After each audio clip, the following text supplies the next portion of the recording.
All right, welcome back to the Sports Desk Live. We are here again to talk about some good old wrestling. All right, I'm your man one more time, Dedrick L, Hicks Jr. And remember, oh yeah, I haven't done this in a while. Acknowledge me.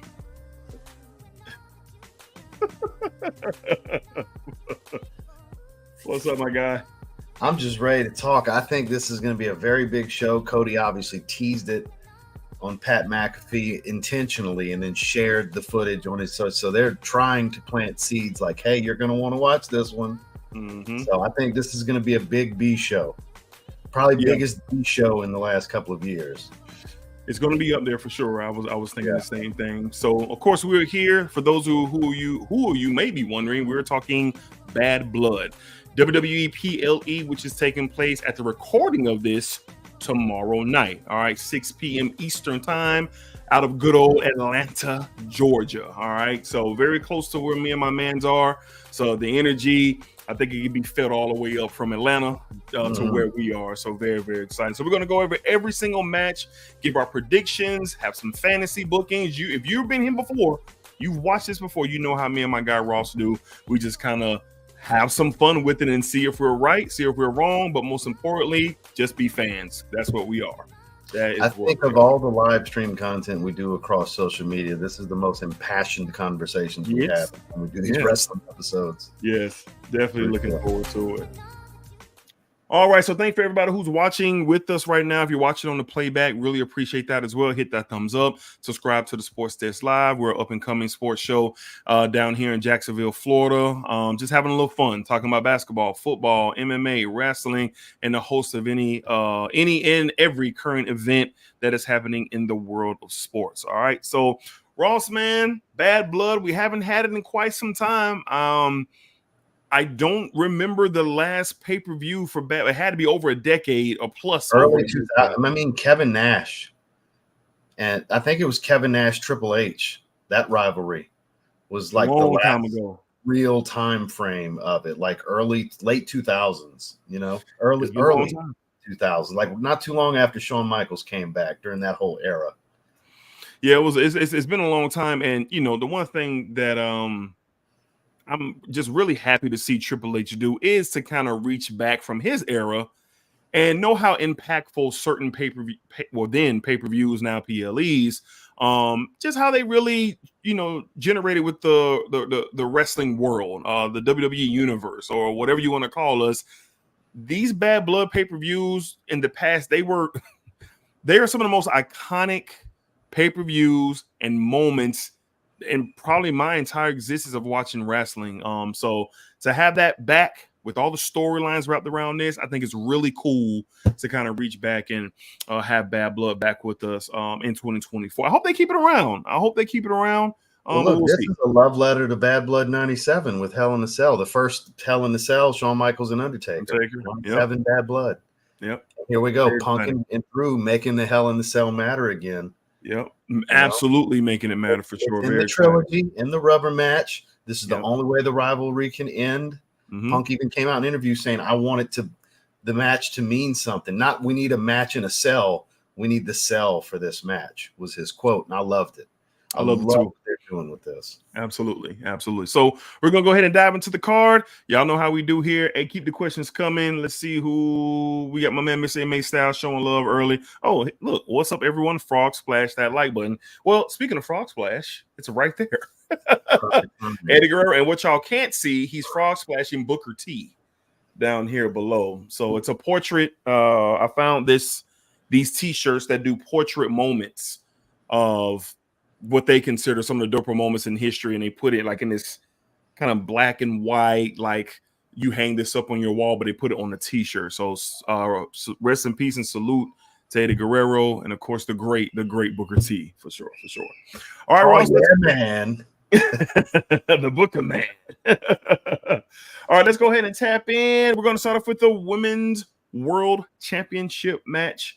We have a shocking match, but not really. But I'll get into what I mean by that in a sec. You have the champion, Nia Jax, defending against the former champion, whom she beat, Bailey. All right, so let's go ahead and StreamYard loves to give me a hard time from time to time. But Ross, let's kick off. How do you feeling? What you're thinking with this particular match? Bailey's a pawn in the bigger story here. Yep. I hate to say that about my girl Bailey, but that's what's going on here. She's just a placeholder to have a match. Yep.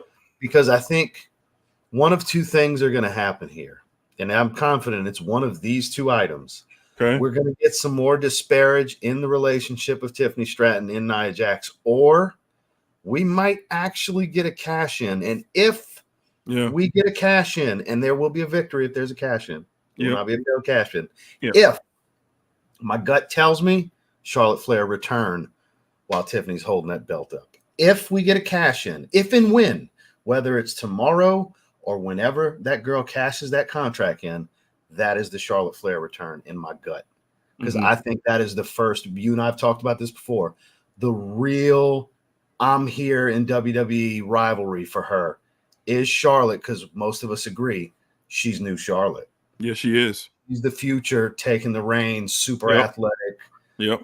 Just, yes. The whole package. So I think more likely we're getting obviously a Nia retention with some more cracks in the relationship. I was watching Busted Open with Dave LaGreca. They had both of them on today, and they're furthering that story. She wouldn't dare do it to me. She's going to cash in on Liv. Yeah, I'll be backstage rooting on my queen.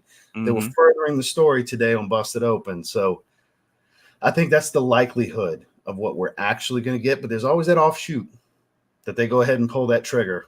And then I think when that trigger gets pulled, that's when we get Charlotte. I'm kind of torn because clearly I am too. Why else? Why would you make this match and put it on this pay-per-view if we weren't going to have a boom moment? I think they could have had this on a SmackDown. If this was going to be like an important turn in Nia Jax's title reign, just for her to continue to be champion, which she will not be champion long. And I think it actually happens tomorrow night. Charlotte has been cleared. Charlotte is ready. She's back in the gym. I've been paying close attention to her IG page and all of the fillers. She's looking great. She looks in shape. She's in phenomenal shape right now. She looks amazing. And it looks like the queen is ready to return to kick off this thing. So I think it happens. I think that Nia and Bailey, and to give them credit, they had a wonderful match at SummerSlam. One of the matches that I didn't expect to do as good as it did between those two. So kudos to them for round one, but I don't think round two will be that interesting. I think it's a quicker match. I think Nia wins, but I do think Tiffany makes her presence felt, and Nia again just goes and snaps on her, like we've been seeing her doing over the past few weeks. And I think by the throat last weekend, and I think that was the final straw. I think Tiffany cashes in. I think she catches Nia in a vulnerable, angry, victorious state, which Nia is known to be. She could be blindsided and taken advantage of when she's in her all. And I think that is going to take place. I think Nia Jax beats Bailey with the assistance from Tiffany Stratton, but I also think Tiffany Stratton cashes in, and I think we get the return of the queen. And I just think it's one of those things where they stare each other in the eyes. You kind of, as a fan, I want to see it. What does it look like for possibly the greatest of all time as far as the women wrestling? I'll say it here now. Charlotte Flair is the greatest women's wrestler of all time. And then she's staring into this young and vibrant and modern day version of herself. So that is something that a lot of us want to behold, but I think that's what happens. I just don't see the reason why this match ends with Nia retaining, just to have a little fisticuffs with Tiffany and then they go on about their business. I just don't see it. I don't see it because it makes a Survivor Series. The likelihood for the boom, because where it would make more sense with her just retaining and it just fractures the relationship more with the interference would be if it was Naomi or a triple threat. Right. And it's neither. But since it's Bailey, it's clearly a pawn move for something bigger. Yeah. Because why else? Bailey just lost to her. There's really no point to put Bailey back in this since she took the belt off of her. It's only going to hurt Bailey. Right. And I think we get it. I think we get what we're hoping for, because up next, we're in the fourth quarter. Survivor Series is next, and they are going to build Survivor Series as a massive engine starter. Because we have nothing for December planned. There is no PLE. So Survivor Series is it for the year. Boom. Yep. Boom. And I like that. They did it last year. There was no PLE in December. And then they kicked off the Rumble season. I mean, Mania season with the Rumble. And we all know how that went. It was absolutely incredible. It was great. It was incredible. I was there and it was great. All right, let's go ahead and move. Let's see what we got here. What's up, Dominique? What's going on with you, man? Glad you're rocking with us tonight for sure, tuning in with us. Thank you for everybody who's watching. Hit that thumbs up on your way in. If you're watching on the replay, hit that thumbs up while you're listening to some good old wrestling for sure with me and my brother Ross. All right, let's go ahead and tap into this one right here. The long overdue. We've been talking about this since last Survivor Series. Yes, long overdue. Damian Priest, Finn Balor finally at Bad Blood. But Ross, I want to ask you something. Does this feel like true bad blood between these two? Not really. Feels very forced. Okay. I agree with that. It's just I think it gives Damian something to do because they put stock in the fact of having him cash in at Mania, winning the world title, and they don't want him to fizz out of the picture, especially being tied to Rhea with the Terra Twins thing right now. Like, they're keeping him relevant because why did you put the second title holder ever of this belt is Damian Priest. So why do that if you're just going to push him to the back of the line? So I think a lot of what they're doing with Damian is to keep his relevance up because they went that route with him months ago. Like it's almost like they feel like they have to kind of thing. Does that make sense? Yeah.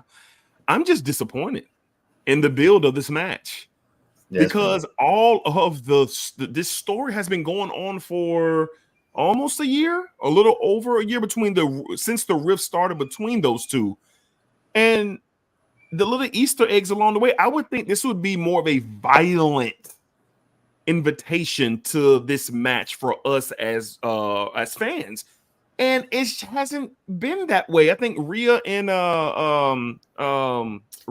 Liv have been a lot more violent and a lot more real bad blood there. Yeah, and I'm a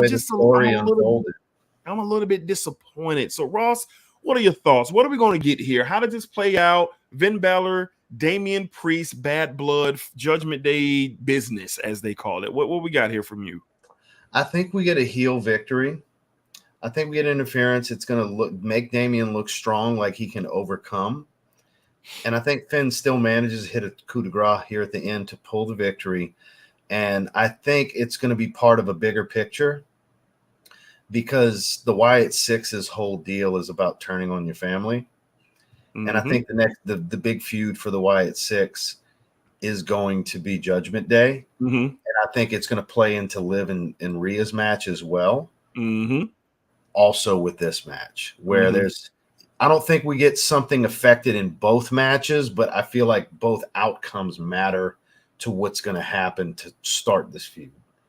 I agree. And I feel like we're going to get a heel victory here. It's not going to be a clean finish. It's going to be a clean pin, but not a clean finish.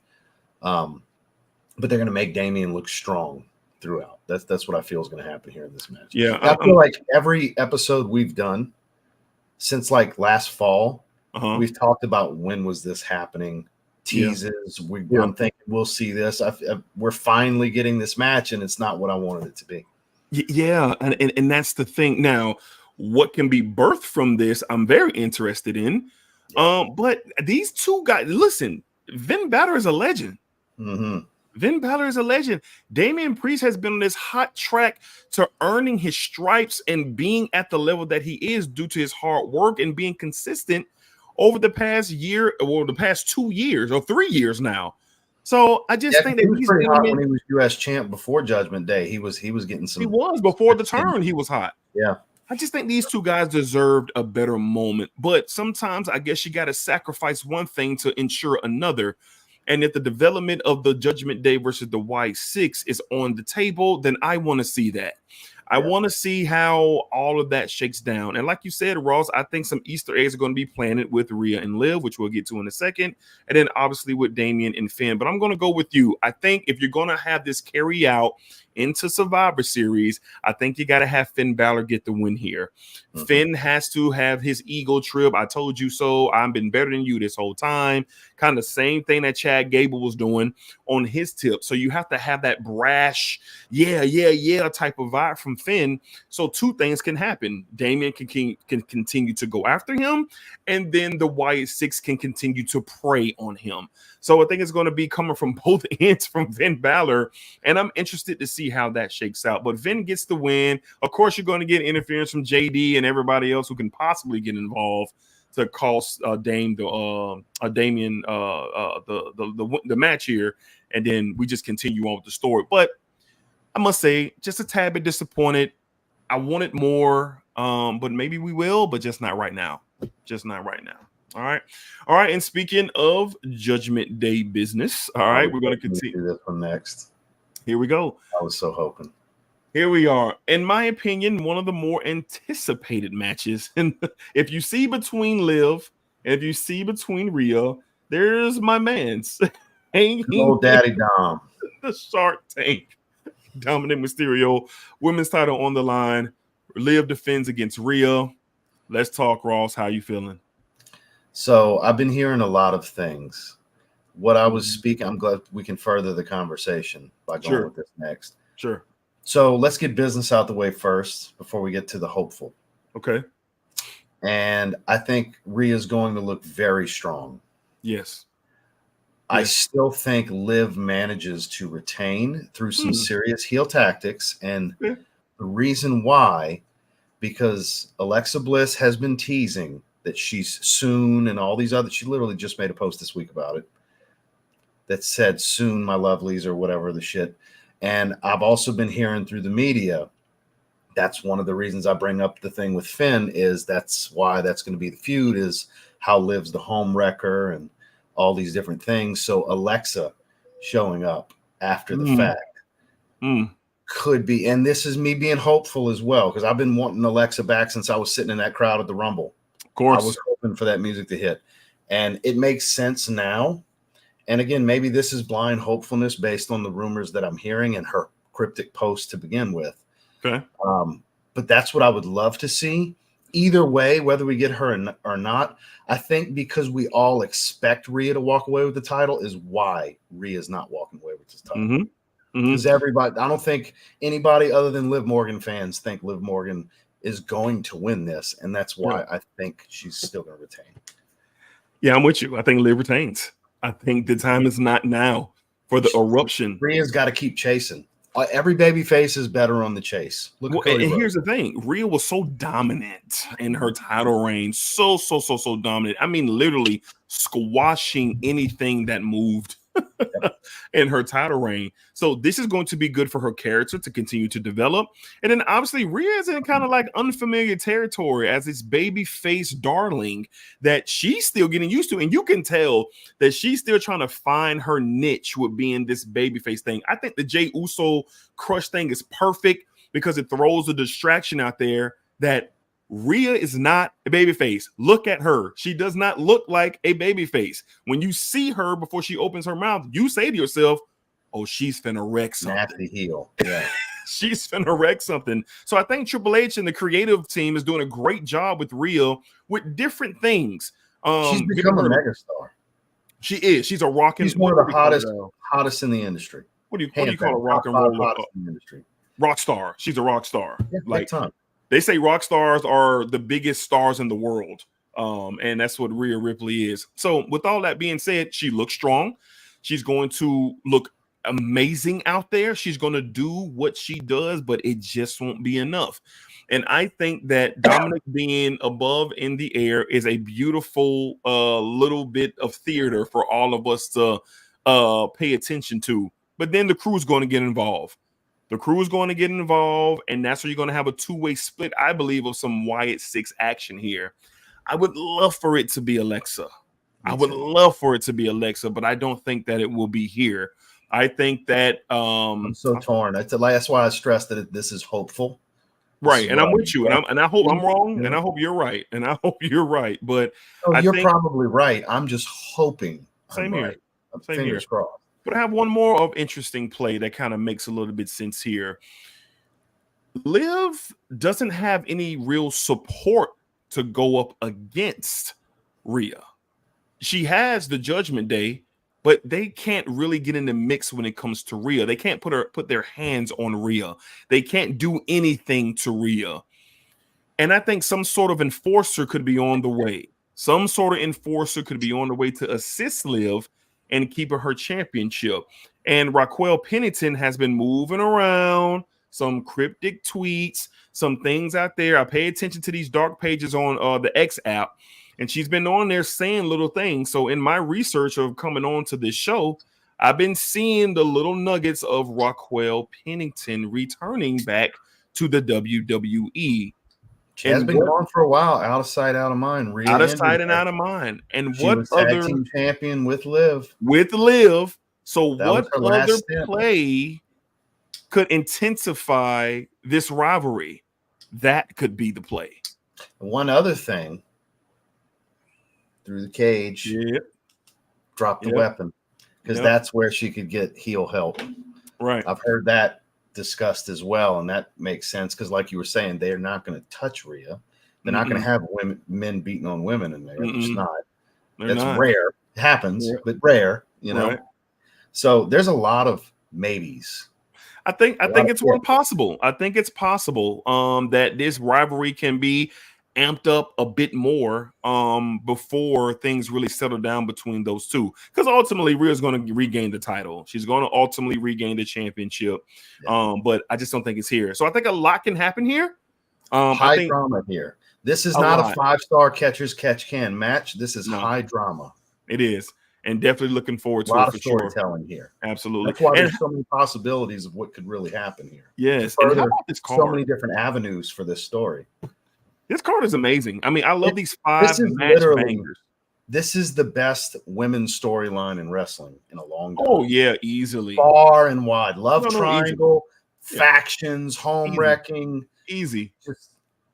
It takes you back to the Attitude Era, doesn't it? Just takes you back to the Attitude Era when just combustible elements. But with women as the main characters, because Attitude Era was just puppies. You know, that was saying puppies over and over. That's all it was. That was before Trish Stratus and Lita. Yeah, shout out to Jerry the King Lawler. Love it, man. I love what we're getting. I love that because I like Liv. Obviously, we love. Yes, I do too. Rhea's two biggest fans. You know what I mean? I'll argue with anybody. We're the biggest. Absolutely. But to see that what they're doing with their characters, it's great. Yeah, I'm excited. To see. Their main story must see TV if you're into wrestling. They are. And on any other pay-per-view, they probably could be the main event. They probably could. This probably could be the main event. There's such an argument over what needs to be the main event now because you got 2 close the show matches. Well, here we go. I'm going to go with what I think is going to be the main event. I hear is the opener. Okay. I hear, Hell in a Cell's the opener. That's what I'm hearing.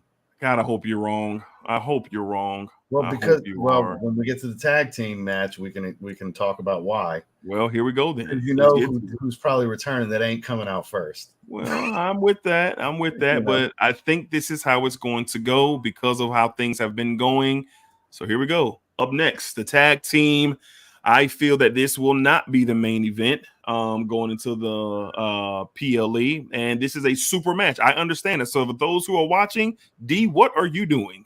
Listen to me as I go here. You have the super team, the mega power team of the WWE champion Cody Rhodes and my tribal chief. My tribal chief as well. Absolutely. Roman Reigns. I love that he cleared up with OTC men. It's not original tribal chief. No. Only tribal chief. I love it.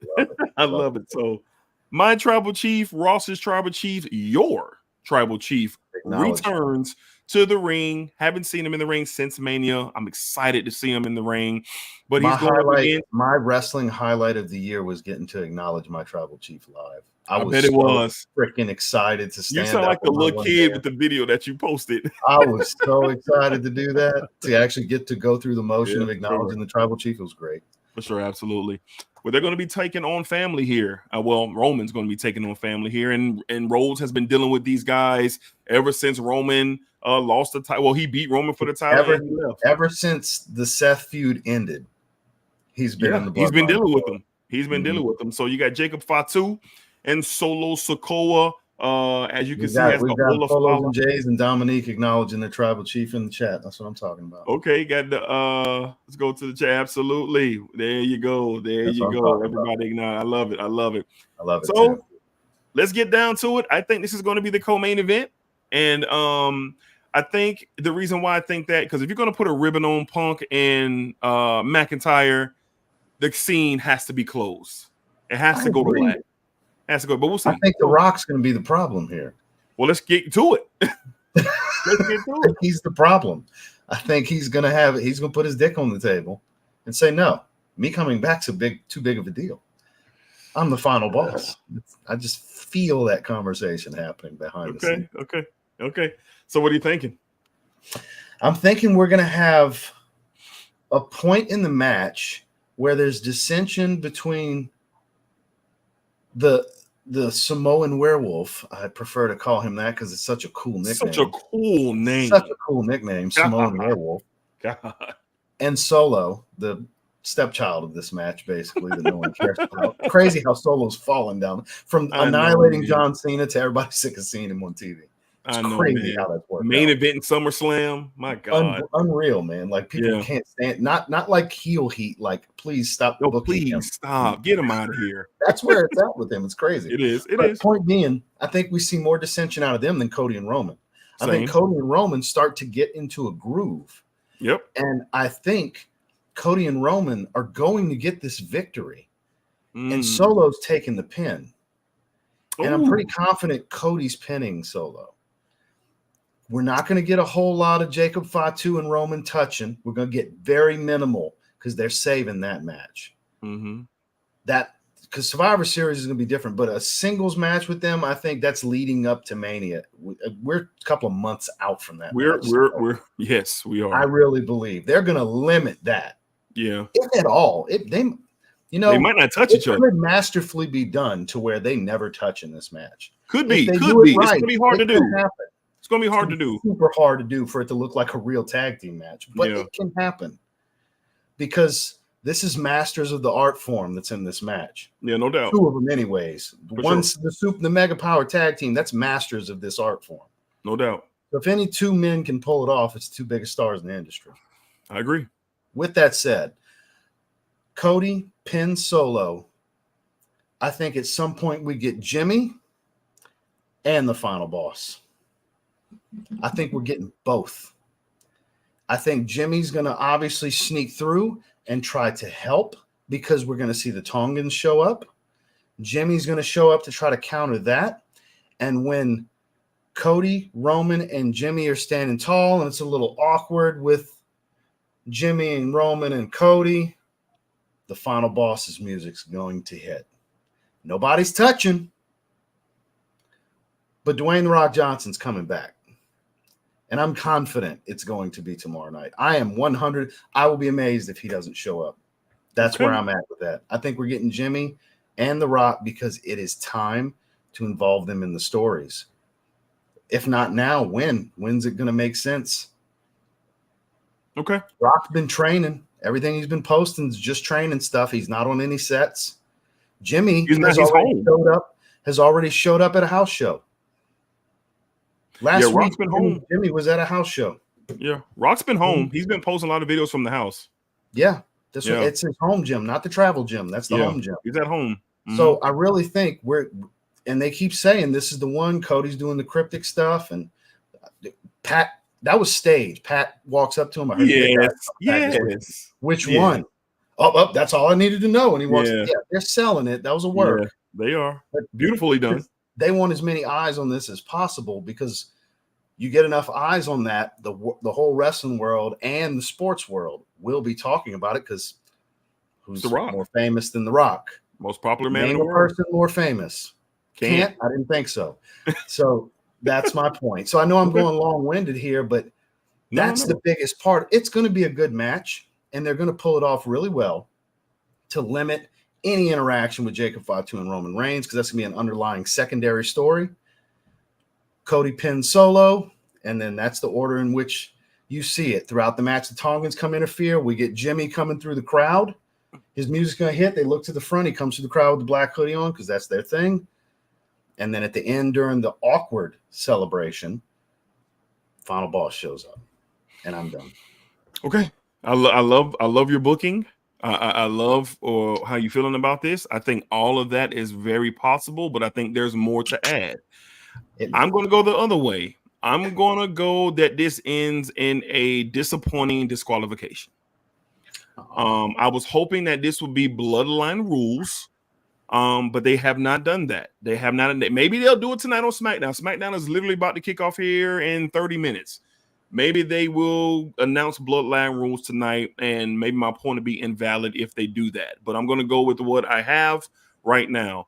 I think this ends in a disqualification. I think there's no way that Roman takes a pin, no way that Cody takes a pin, no way that Fatu takes a pin, and even though Solo is the guinea pig here, the thing is you have to keep Solo strong going into War Games. He needs some steam. He can't be flat going into War Games. He's going to be flattened out enough at War Games. So I think that you have to keep the suspense there. I think all hell is going to break loose. The Tongans, yes, show up. I do believe we get Jimmy back. I do. But then I also think there's two other elements to this thing that will show up, and that is Kevin Owens and that is Randy Orton. Roman and Cody will be outnumbered at some point in time. There's been a little bit of on-screen reveal of friction from Owens to Cody. I wonder if they're going to finally talk tonight. They may. They've been advertised to do so. So we'll see. I'm saying because Cody and Kevin haven't had that conversation. They prolonged it for 2 weeks now. Well, here's the thing. The advertisement, if you know Kevin Owens, is that Kevin Owens is ticking. Mm-hmm. He's a loyalist. And I know that he is getting ready to turn on Cody Rhodes. Cody needs a diversion before he can have this melee with The Rock. So I say to myself, what's more important here? Is it the bloodline storyline really taking off? Or is it Rock versus Cody? Well, it's the bloodline storyline really taking off with all of the elements, because the original main event of last year's WrestleMania was supposed to be Rock and Roman, and we didn't get that. We know what we got, and it was fantastic. So what do you do with Cody? Cody has to be left in the ring with his friends that he didn't want to go into battle with. He chose to go into battle with Roman. So while Roman and the Tongans and Fatu and Jimmy are doing their thing, Cody's going to be in the ring with his friends, and one of them turns on him, and that's going to be Kevin Owens. I think Kevin Owens turns on Cody Rhodes, and we get the real match for the WWE Championship that we should have gotten at Survivor Series with Cody and Owens, but more of a real deal volume here. That cutthroat, I don't care if I hurt you style. Correct. And I think Randy's going to remove himself. Randy's going to remove himself. Because what is Randy wanting? He wants that title. He wants that belt too. So you're going to start to see the unraveling of that friendship come to an end with Owens turning on Rhodes. That's what I think we're going to get to close the show. I'm not done. As the show closes, we go to the back. Well, all hell has broken loose. You see bodies, you see tables, you see bloodline business all over the place. And as Roman is gathering himself and Jimmy is gathering himself, and they're trying to, figure some things out, a truck pulls up. And it's The Rock. Mm-hmm. But Roman and Jimmy don't get in his truck. Mm-hmm. The Tongans and Solo get in the truck. And Roman and Rock lock eyes, and then Rock pulls off. I like it because you can't. Rock can't touch him yet. There's no touching. No touching. Yeah, no touching. No touching. That was my thing too. Nobody's touching. No one's touching. So that's what I think happens. Roman and Jimmy have the confused look on their faces. That's a lot more cinematic, and they have been going that route. I like where you're going here. Yes, and that's what I was about to say. What has Triple H been doing with these bigger stories? You remember back at Georgia Tech Field a couple of weeks ago, that whole Great, cinematic interview, beautifully done. Beautifully done. And So Paul I think that Heyman's continues. involved heavily in everything Bloodline. I think it And continues. I think it continues. He produced that Yes. segment. So yes, I think it continues. So I think that's what we get. I think we get the ending of this whole Cody and Roman love affair. It's very short-lived, and I think the it never story really was a love affair anyway. Right. I think the storylines take off and they go into the directions that they need to go in as we get ready for Mania. So that's what I'm thinking. But the only crack in your booking to me is, we got to get Cody and Rock before we get Rock and Roman. Do we? I think we do, because that was what he left on. But do we? That's what he left on. Okay. He left on, I'm going to be back for you. Mm-hmm. And he will. So I think we got to get, I think we do. I don't know. I think we're going to get the Kevin Owens turn. I agree with that. It makes sense. But then again, it's what looks like we're going to get. It's what makes sense based on what they're showing us. And Triple H is loving trying to swerve us. He swerves us 50% of the time, if not more. Dominique seems to think that, and I could probably see something like this happening. Cody, Orton, and Owens in a triple threat match for the title. I can see something like that taking place, but I don't see Randy and Kevin turning on Cody. I don't see both of them, because you got to save the Randy versus Cody. That's going Randy to and Cody's going to need time, because that's a story Cody's going to want to be able to tell his grandkids about, because that's his mentor. Yeah, and that story has been going to take time. That's not a one-off story. Yeah, that's been in the works for over a decade between those two. They've been, together.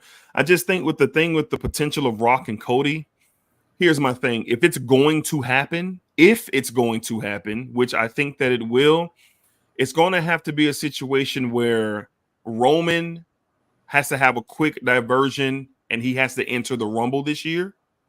Roman has to be in the Rumble. And if that opens up Rock the opportunity to take on Cody at the Rumble, there's my booking. That's what I was going to talk about. Yeah, that's the only spot that it could be, because it can't be at Elimination Chamber in February. The first time Roman Reigns ever has his music hit in a Rumble and people cheer. Because every Rumble he's ever been in, he got booed out the freaking building. That's when they were forcing him down our throats and nobody liked it. Nobody cared, yeah. But that's exactly what my booking with Rock and Cody was. Roman wins the Rumble. Rock takes the title off of Cody at Rumble. And Roman takes the title off of Rock at Mania. Now, what happens with Cody beyond that, who knows? But I think that's plausible and legitimate for Cody to lose the title. Does Randy and Cody need the championship? That's what I was about to lean into. Maybe there's our build for Mania, because it's the biggest stage for them to do it on, and they would have 3 months to build it. 2 to 3 months, depending on when. I like that a lot.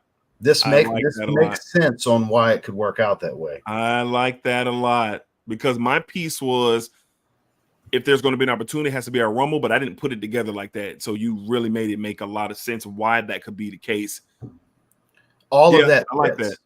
All of those pieces fit together nicely, right? I like that, because if this storyline, these storylines have been entwined together for so long now, but now we're coming up on Mania. How do you separate them? How do you separate them and get everybody in place to where they need to be? The night one main event without, and you don't need the title, is Cody and Randy Orton, because that's that big of a match and that big of a story. Because think of the cinematic build that we would get for that. Eventually, we're going to get no matter what, but with it leading into Mania. Yeah, for sure. They would do for that, because that's the longest running story in the business right now, is the mentorship and friendship of Cody Rhodes and Randy Orton. That's of course. 07. Yeah, it has to be done in a way where it could be a true masterpiece. Yeah, like it has to be. So that definitely makes sense that you get all hell to break loose.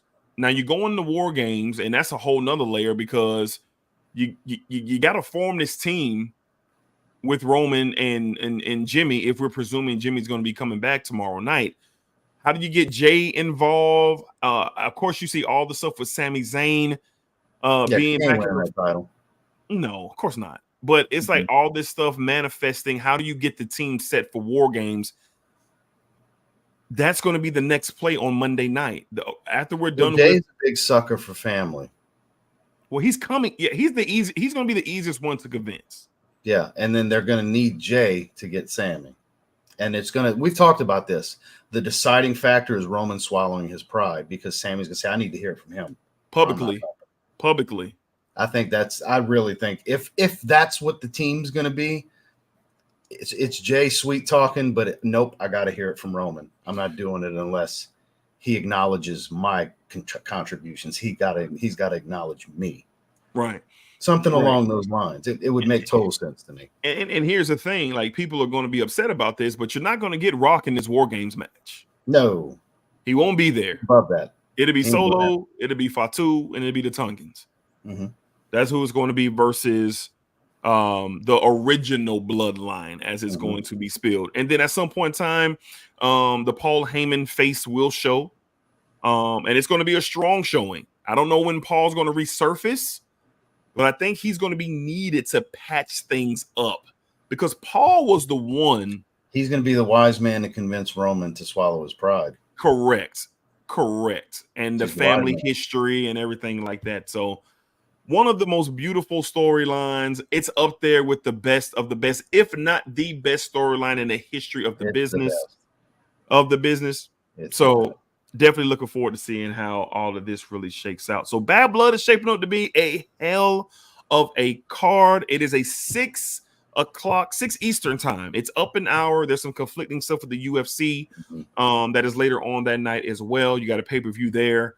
So they're trying to kind of get away from that so everybody can enjoy both. I mean, Triple H just came out and flat out said, yeah, the UFC, which is our partner in this whole deal, is running a pay-per-view with their light heavyweight world champion on display on the same night. So we're trying to get out of the way. That's basically what he said. What do you think about this future fantasy booking, though? Doesn't it make so much sense? It does. Like literally all of it. It does. Because at some point, because the problem for the longest time, like in recent memory, was the repetitiveness of Brock Lesnar and Roman Reigns. You get Cody and Roman away from each other. You get that belt off of him, and I get it. You want to keep the belt near one of them, but I think the Rock Roman matchup's going to need the belt, because the Rock is going to go into Mania with that belt. No matter what, I've thought that this whole year was Cody's going to lose that belt to the Rock at some point. And I'm hoping he puts on a hell of a match, because we as fans are going to bitch and gripe on social media if it's not a really good match, because Cody is really good. Yeah, I guess I just didn't take into consideration Rock winning the championship. But it makes total sense. It makes sense to get Cody out of the picture for now and really have something serious outside of just a pride and family thing, because Roman wants that belt too. Like, it's literally playing. He wants the belt. He wants the Ulafala. He wants it all back. For everything. Because I think at some point that Ulafala is going to be around the Rock's neck leading into Mania. Of course it is. Solo's got to get that up. Take that off of Solo. Solo's getting that up off of him, and he's going to go back to being a soldier. This story, 2025, it's going to be fun. 2024 has been great. 2025 is going to shame 2024. Yeah. Solo has to go back to being a soldier. He's going to go back, and ultimately, he's going to do it without batting an eye. He's going to hand it to him. He's going to hand it to him. Yeah, he's going to hand it to him because he understands. And if you go back to when Rock resurfaced before Triple H and the creative team heard the fans, which is look, all of this is possible is because they listen to us. That's why this is happening. You were supposed to get a one pop-up stop match with Roman and Rock, and that was it. But look what's happened. Incredible. Phenomenal. Incredible. It's made WWE worth watching through the middle of the year, which up until SummerSlam was normally terrible. It doesn't happen. Like, to be invested in wrestling again, it's cool to be a wrestling fan. Like, you know how many people do what we're doing right now? So many people do wrestling podcasts now. So many. Fan again. Yeah. Coming from behind the closet, I guess. Mm-hmm. I'm here. I'm back. I'm here. I'm a wrestling fan too, for sure. So, Dominic, I think we answered your question with Jay. I think it's going to be very, very soon after the pay-per-view that the conversation. They put that belt on him, though, man. Did you think he was going to get it? I did. I never doubted it. Seriously? Because his window to get a singles title is very small. Bronze is huge. Bronze moving on to feuding after Sammy with Gunther. So there's on to bigger and better things. I think it was a we need to do this kind of thing. Like they weren't planning originally on taking that belt off of him so quickly, but they've kind of twisted it to where he loses and learns. That's what he did with Sammy. He lost, learned, then squashed Sammy. So he lost to Jay, came out, babyface move, acknowledge him, shake his hand, because Gunther's a heel. So we turned Braun babyface. Yeah, for Gunther. Yeah, like his ego got checked by Jay because he felt he was so much better than Jay. But the whole main event Jey Uso thing, he needed to get that one. He needed a championship before you insert him back into this storyline, because once he's back in that storyline, it's going to be for a little while. He's going to be engulfed in it. It ain't going to be no main event Jey Uso. Nah, it's going to be Us. It's going to be the Usos. So he's getting his moment right now. That belt's coming off of him in the next month. Yeah. I don't think he's going into War Games with the belt. No, one of them. I don't think he can stand next to Roman holding a title and Roman not holding a title. I just don't see them doing that.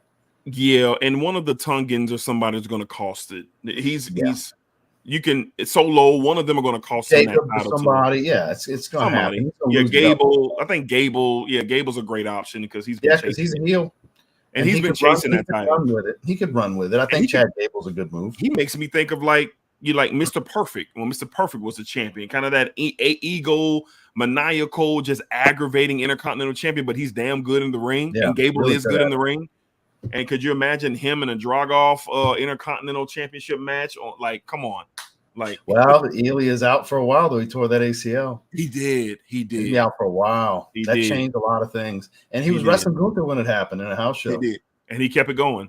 Yep. Yeah, kept it going. Damn. All right. Get well soon, my man. Can't wait to see Dragunov back in the building. Same. All right, y'all. So tomorrow night, Bad Blood, SmackDown's get ready to start. And I want to see every bit of it. Bad Blood, 6 o'clock Eastern Standard Time. PLE season is incredible. All year long. Tomorrow, I'm convinced. And it's going to be a huge show. 2 for sure, possibly 3. Huge show tomorrow night. So stay tuned. It's been a while since a pay-per-view has been down in Atlanta. So I know the city is going to be buzzing up there. I wish I really could have been there, but due to prior engagements, I wasn't able to go. But I really wanted to be there for this show of Bad Blood, especially with Roman returning in the ring, possibility of all this stuff going down with The Rock and all that. Man, wouldn't it be great to be I'd love to be there when his music seat in the house for that. But I'll be doing the next best thing, watching comfortably in my home, eating something really bad, drinking something really bad, and enjoying the show. That's what I'll be doing. Amen. That's what I'll be doing. So y'all tap in. Thank y'all for watching. Thank y'all for rocking with us tonight. We do these every single month as we preview these PLE events. And it's always a blast. It's always a good time. And we are rounding the corner as we're getting ready for WrestleMania season. And we'll be here to cover all of the events that take place as we lead up to possibly the biggest WrestleMania season ever. And we just said that last year. And we just said that last year for sure. I wonder how long they can keep that up to where it gets bigger and bigger. I'm down for the ride, however long it is. Because it's impressive how it's not, we don't have cards and storylines yet. It's all assumptive. Mm-hmm. But the excitement's even higher than last year. And we had Cody finishing the story last year. We did. And they're on fire. With The Rock being a heel. And just how does it get bigger? Perfect, man. It's going to get bigger. It's going to get bigger. It is going to get bigger. And then we got two-night SummerSlam next summer, too. On top of that, it's epic, man. It's going to be epic. Hey, if you watch wrestling and you're a wrestling fan right now, you feel real good to be a wrestling fan. It's got to feel great. I've said it before. I'll say it again. I mean this with no malice towards the victims Vince McMahon has wronged over the years, but kind of glad he did because his ass is gone and wrestling's great. It's super. They needed him gone. Great. Yep. And it's really good. It's really good. It's great. It's great. It just goes to show what life after Vince McMahon could be. And we're living it. And I'm so glad that we're getting a chance to. So glad. So guys, thank y'all for watching. If you're watching on the replay, hit that thumbs up if you have not already. If you would like to see more content from the Sports Desk Live and you're into other sports, we cover those here too. All right. So hit that subscribe button. We'll post content throughout the week. And it's a fun time talking sports. I get to do and express myself in a way that I normally don't get to do because I love sports and I love wrestling. All right. So I got one thing before we go. While I got you live, I want to ask you, Jacksonville Jaguars fan living in Duval County. I saw a mock draft today that projects Travis Hunter #1 to Jacksonville. So how does that A, make you feel like crap about your team, get the first overall pick, and B, the potential of getting the most exciting player we've seen come out in the draft in a long time? Yeah, so I signed a petition online today for Jags to go winless this year. So there we are. There you go. Come on, Travis. Yeah, because with that youth on that roster, and you let that man play both ways, I get that. I get it. They're not going to let him play every snap. Come on. But let him play a third of the snaps on one way or the other and full time on the opposite. Come on. Buddy. Raw talent. Buddy, with ETN and Trevor Lawrence. Raw talent, raw athlete. It's a rare that you get both. I saw him projected to them. I immediately thought of you. I was like, I need to ask D how he feels. Yeah. Go. We signed a petition. Go winless, Jacksonville. Do not win a game this year. Bring on Hunter. Let's revamp this thing. Fire Doug Peterson. Get somebody in here, and let's get it going. Let's get it going. So, yeah, that's where I am with it. Thank you for asking. That's what I figured. I wanted to ask you while I had you here live. Yeah. Thank you for asking. All right, y'all. Y'all enjoy the rest of your evening. Enjoy Bad Blood. We will be enjoying Bad Blood as well. Getting ready for SmackDown here in 7 minutes. And we'll see you guys on the next go round. All right, we got one more time, Dedrick L. Hicks Jr. Got my man, my brother, Ross TOTG Reviews. And this is what we do. This is what we do. All right. Peace, y'all. Forever representing WCW where the big boys play. I see the tagline. You're the best when it comes to the bottom tag. I got to get back on mine. I've been forgetting lately, but you've been holding it down. All right. So enjoy and viva la raza. All right. Viva la raza. All right, y'all. Peace out.